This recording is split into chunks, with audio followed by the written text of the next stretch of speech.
Assalamualaikum warahmatullahi wabarakatuh. Saya Reneza Afifah dengan nomor BP 171085-1014 dari jurusan Ilmu Hubungan Internasional Universitas Andalas. Pada kesempatan kali ini saya akan memaparkan proposal penelitian saya yang berjudul Upaya Amnesty International dalam Menanggulangi Eksploitasi Ketenagakerjaan oleh Wilmar International Limited di Indonesia. Terlebih dahulu saya akan menjelaskan latar belakang dari proposal penelitian saya. Seperti yang diketahui bahwa kelapa sawit saat ini merupakan industri yang memberikan dampak besar bagi perekonomian Indonesia. Akan tetapi, ironisnya di balik kemewahan dari industri perkebunan kelapa sawit ini masih menyimpan banyak masalah, di mana salah satunya adalah kehidupan para buruh yang masih jauh dari tingkat kesejahteraan, hingga kini masih minim didiskusikan. Oleh karena itu, isu mengenai pelanggaran HAM terhadap para pekerja atau buruh yang bekerja di perusahaan perkebunan sawit penting untuk diteliti lebih lanjut. Indonesia sebagai negara hukum telah melakukan beberapa langkah reformasi untuk memastikan perlindungan HAM dan adanya penegakan hukum yang lebih baik. Selain itu juga Indonesia telah melakukan beberapa ratifikasi terkait perjanjian HAM internasional seperti konvensi untuk menghapus segala bentuk diskriminasi terhadap perempuan, konvensi hak-hak anak, serta konvensi-konvensi internasional lainnya. Akan tetapi, berdasarkan informasi yang dikumpulkan oleh Amnesty International, dia menemukan adanya pelanggaran oleh salah satu perusahaan perkebunan sawit di Indonesia, yakni Wilmar International, yang diduga melanggar sejumlah hukum Indonesia. Sehingga Amnesty International kemudian melakukan beberapa upaya dalam tujuan menanggulangi masalah eksploitasi tenaga kerja yang terjadi. Wilmar International sendiri merupakan pemroses minyak sawit terbesar di dunia yang mengontrol lebih dari 43% perdagangan minyak kelapa sawit global, di mana total wilayah Indonesia yang ditanami kelapa sawit Wilmar adalah sekitar 73% dari total keseluruhan yang tersebar di wilayah Kalimantan, Sumatera, dan Papua. Amnesty International menemukan pelanggaran HAM yang terjadi di perkebunan kelapa sawit beserta dua anak perusahaannya terkait adanya penerapan kerja paksa, pekerja anak, diskriminasi gender, serta praktik kerja eksploitatif yang berbahaya yang berisiko terhadap kesehatan para pekerjanya. Oleh karena itu, melihat permasalahan ini, peneliti akan melihat bagaimana upaya Amnesty International dalam menanggulangi masalah eksploitasi ketenagakerjaan oleh Wilmar International Limited. Adapun rumusan masalah pada proposal penelitian ini adalah Amnesty International yang menemukan adanya pelanggaran HAM berat, yakni masalah eksploitasi ketenagakerjaan oleh perusahaan perkebunan sawit Wilmar International yang terjadi di Indonesia. Yang mana seperti yang telah dijelaskan sebelumnya, bahwa Indonesia sendiri merupakan negara yang telah melakukan beberapa langkah reformasi guna memastikan adanya perlindungan HAM serta penegakan hukum terhadap HAM ini menjadi lebih baik. Juga telah meratifikasi beberapa konvensi HAM internasional. Meskipun pemerintah telah meratifikasi undang-undang terkait hak pekerja, tapi hingga saat ini masalah eksploitasi pada tenaga kerja atau buruh masih saja terjadi. Oleh karena itu, melihat permasalahan ini, Amnesty International sebagai organisasi yang bergerak pada isu HAM kemudian merespon permasalahan tersebut dalam upayanya menanggulangi masalah eksploitasi tenaga kerja di Indonesia, tepatnya oleh perusahaan sawit Wilmar. Selain itu, perkebunan kelapa sawit sendiri merupakan salah satu industri yang perkembangannya cukup besar di Indonesia. Namun, ironisnya, kesejahteraan para buruh yang hidup bertolak belakang dengan kemewahan industri ini masih minim didiskusikan. Sehingga penelitian ini penting untuk diteliti lebih lanjut, mengingat bahwa hak asasi manusia merupakan aspek penting dalam keberlangsungan suatu negara. Adapun pertanyaan penelitian yang hendak dijawab pada penelitian ini adalah bagaimana upaya Amnesty International dalam menanggulangi eksploitasi ketenagakerjaan oleh Wilmar International Limited di Indonesia. Kemudian, tujuan penelitian ini adalah untuk menjawab bagaimana upaya yang dilakukan oleh Amnesty International dalam menanggulangi masalah eksploitasi ketenagakerjaan oleh Wilmar International Limited di Indonesia. Sedangkan manfaat pada penelitian ini adalah diharapkan agar pembaca dapat meningkatkan awareness atau kesadaran terhadap perlindungan tenaga kerja atau buruh, bagaimana hak yang harus diperoleh sebagai tenaga kerja, serta mengetahui kewajiban apa yang harus dilakukan oleh perusahaan kepada para pekerjanya sebagaimana yang telah diatur dalam kerangka hukum Indonesia. Untuk studi pustaka, penulis menggunakan 5 artikel jurnal. Yang pertama adalah dari Muhammad Imron dan Niki Puspitasari yang berjudul Society Centered Marxist Approach dari Eksploitasi hingga Aliansi Pekerja. Yang kedua adalah dari Sarifatul Ula yang berjudul Peran Aktor Non-Negara dalam Hubungan Internasional, studi kasus Human Rights Watch dalam krisis kemanusiaan di Myanmar. Yang ketiga dari Wahyu Rezaki Ginanjar yang berjudul Peran NGO dalam Tata Kelola Global, keterlibatan Amnesty International dalam UN Summit for Refugee and Migrant pada tahun 2016. Yang keempat adalah dari Nuzul Iqbal Moidadi berjudul Eksploitasi Tenaga Kerja Cadangan pada Kapitalisme Pedalaman, studi perkebunan kelapa sawit di Kecamatan Gualemo, Kabupaten Banggal, Sulawesi. Dan artikel jurnal yang kelima dari Anak Agung Sagu Mas Ayu Anggraini berjudul Peran Oxfam dalam kasus penindasan buruh Nike di Indonesia pada tahun 2002 sampai tahun 2012.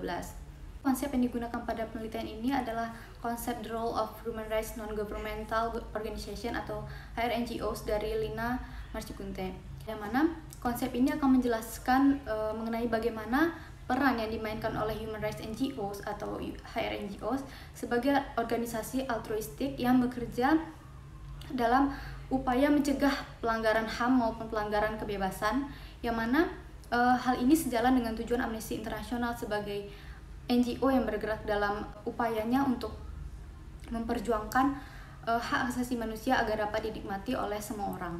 Adapun aktivitas HRNGOs dalam perannya dalam meningkatkan pelindungan HAM menurut Lina Marcikunte adalah yang pertama, ikut serta dalam penegakan standar HAM.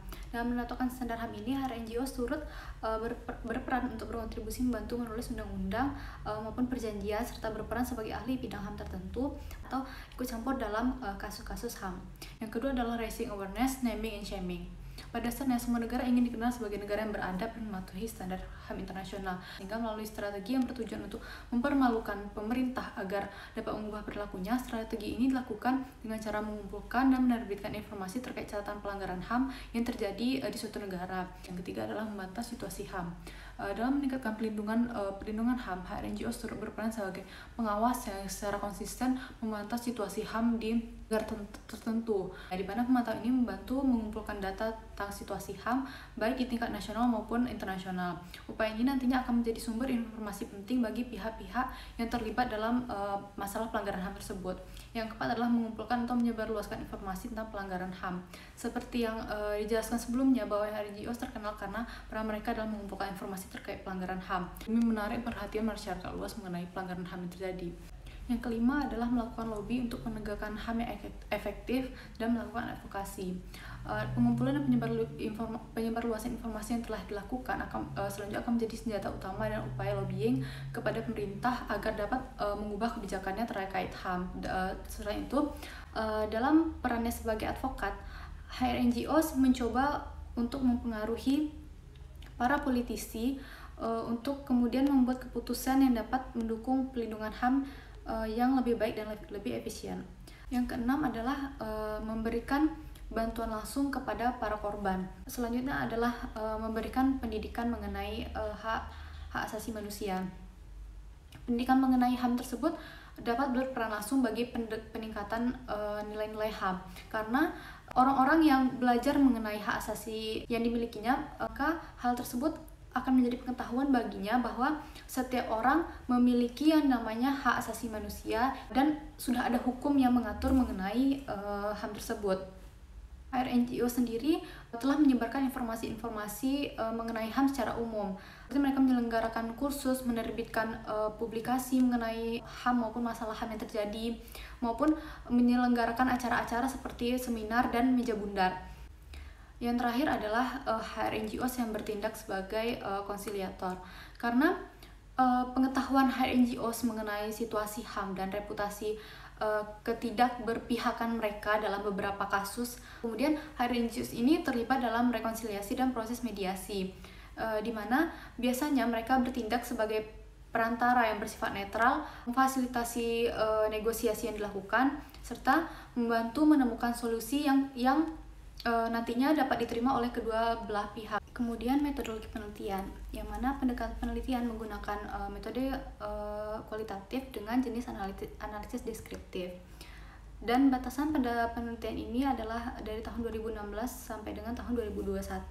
Karena pada tahun 2016 Amnesty International pertama kali mengeluarkan laporan terkait permasalahan pelanggaran HAM yang dilakukan oleh perusahaan Wilmar pada para pekerjanya. Yang selanjutnya pada tahun 2017 kemudian Wilmar melakukan pertemuan dengan Amnesty International untuk mendiskusikan rencana aksi dalam menangani masalah tentang tenaga kerjaan. Dan pada tahun 2019 Wilmar kemudian mengeluarkan protokol tanpa eksploitasi dalam upaya menangani keluhan terkait pelaksanaan komitmen tidak ada eksploitasi manusia dan masyarakat yang berlangsung hingga tahun 2021 saat penelitian ini dilakukan.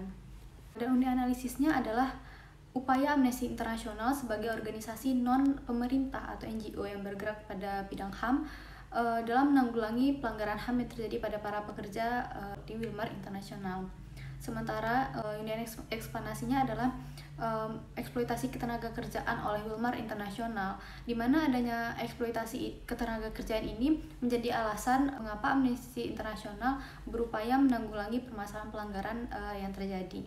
Untuk level analisisnya adalah negara, di mana Amnesty merupakan NGO atau organisasi non-pemerintah, yang mana NGO ini termasuk dalam salah satu aktor yang ada pada negara. Selanjutnya, teknik pengumpulan data yang perlu digunakan pada penelitian ini adalah melalui studi pustaka yang dilakukan melalui pengumpulan data dengan menelaah berbagai literatur seperti buku, artikel jurnal, surat kabar, berita, dan website yang berkaitan dengan masalah yang akan dianalisis dalam penelitian ini dengan memanfaatkan data-data sekunder yang mana diperoleh dari website resmi Amnesty International, website resmi Wilmar International, dan website lain, serta analisis dari beberapa sumber seperti beberapa jurnal, laporan tertulis, surat kabar, maupun dokumen-dokumen yang relevan dengan penelitian ini. Kemudian, teknik analisis data yang mana peneliti melakukannya dengan mencari dan memilah data pokok terlebih dahulu dari beberapa sumber terkait topik penelitian, yang mana sumber ini kemudian dikumpulkan untuk menjelaskan mengenai kondisi yang terjadi, peran aktor, serta tindakan yang dilakukan.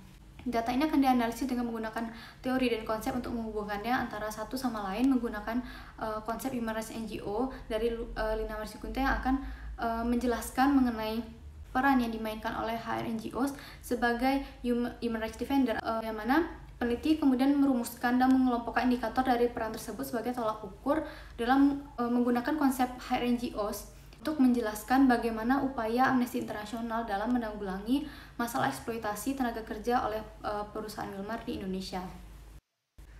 Sementara untuk sistematika penulisan pada penelitian ini adalah pada bab 1 yakni pendahuluan, bab 2 mengenai eksploitasi tenaga kerja oleh Wilmar International Limited, bab 3 berisi penjelasan mengenai Amnesty International dan masalah pelanggaran hak asasi manusia oleh Wilmar International, bab 4 berisi analisis upaya yang dilakukan oleh Amnesty International dalam menanggulangi masalah eksploitasi ketenaga kerjaan oleh Wilmar International Limited, dan yang terakhir adalah bab 5 yang berisi penutup. Baiklah, sekian pemaparan mengenai proposal penelitian saya. Terima kasih dan mohon maaf jika ada kesalahan. Assalamualaikum warahmatullahi wabarakatuh.